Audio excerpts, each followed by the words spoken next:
Hello, Sade. And New York Congressman Michael Grimm actually paying a visit to that new health screening. Here's why. The congressman tells us that Staten Island has the largest population of Liberians in the country, and they are, of course, concerned about travel abroad, about the safety of their family members coming and going. Just one of many issues he says he is hearing in his district.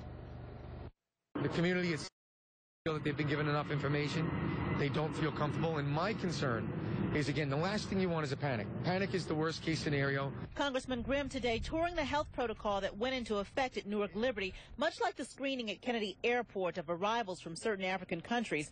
Grimm looking at several aspects of the Ebola crisis because of the more than 30,000 Liberians in his district. They are very concerned about the stigma attached to Ebola, and they feel that people are looking at them because they know they're from Africa and don't want to associate with them or don't want to be close to them in fear that they may contract the disease, even though they're not symptomatic. Meanwhile, passengers we spoke to on other domestic or international flights not worried that regular air travel has no new health protocols. No masks, no gloves.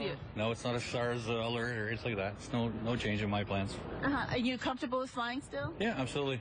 Even a retired physician who recently worked at a refugee camp near Nigeria. Several months before they had the Ebola virus epidemic up there. Right. But what was it like? Well, the Ebola was gone then. It was contained. I mean, if it was contained in Nigeria, certainly we can contain it here in the United States.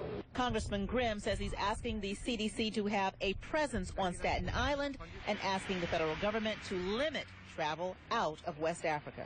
We have to be smart, we have to be realistic, and we have to be responsible. And I think that a severe restriction, at least, on flights at this point would make sense to keep safe.